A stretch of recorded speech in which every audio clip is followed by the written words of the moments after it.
And you just know when you're in the flow. You just know. Things just move out of your way. It's like trucks. They just move out of your way. It's like light bulbs. It's like, not light bulbs, red and green lights. And then I was thinking this year, I keep meaning to, and I want to improve myself still, although I'm constantly learning. I want to take a course. So I'm thinking what course to do. And actually I thought about public speaking because sometimes I do get lost and I do so much of it that, my brain freezes. So it's something that I should probably do. My son is doing it at school actually. So it can't be outdone by my son. But just everything just seems to be flowing, and it has been a very long time. I would like to say, don't be worried about letting go of people. Don't be worried letting go of circumstances. Don't be worried about any of that. And actually, even talking to Natalie, we were talking the other day about therapy and things like that. Look, I do believe in a certain degree of therapy if you need it, absolutely. But I don't agree with opening old wounds all the time and living back in them, because how can you ever close that door unless you close that door? And I think, someone else just wrote to me now, how do you cope with failure? Well, you just get back up. You have no choice but to get back up. If you don't get, it's like a race. It's not an actual race, but it's like a race. If you don't get back up, the person behind you is coming. So, nobody else is going to come and pick you up. Pick yourself up and go again. Life will always deal you blows like that. We're going through all different changes in Bali now, trying to move faster. And, every time Sergio gets into a rhythm, he's like, oh, we have to change this course or that course. And I'm like, that's business. That's what you have to do.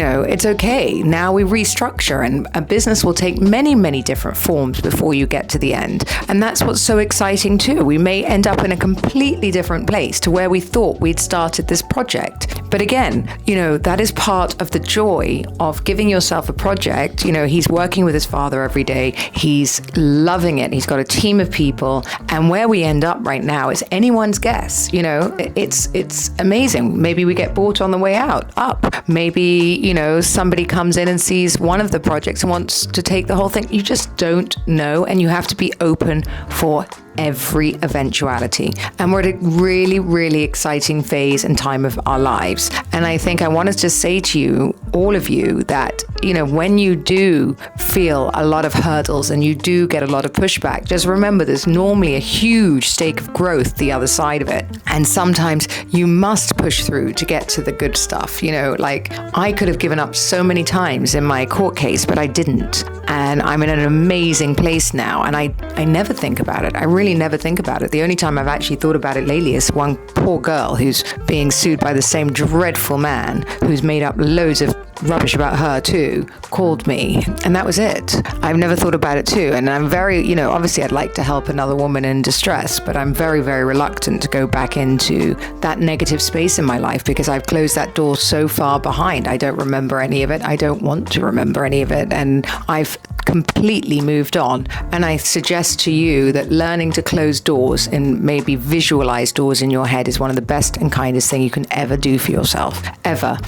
And if you can't, then I suggest to meet people that push you into circumstances. We meet people that make us thrive and drive us. And if that isn't your old group of friends, make a new group of friends, which I've actually just found out. A lot of the people that come on my retreat are maybe people that have outgrown the lives that they were already in, and they want to move on to the next part of their lives. And that's okay. That's absolutely okay, and give yourself permission to do that. Thank you for listening to another episode of Coffee with Caroline. And don't forget to press subscribe and write anything you'd like me to talk about. I will take you through, actually, I've been doing it on TikTok, some of my next buys for my wardrobe update. How about that? Bye.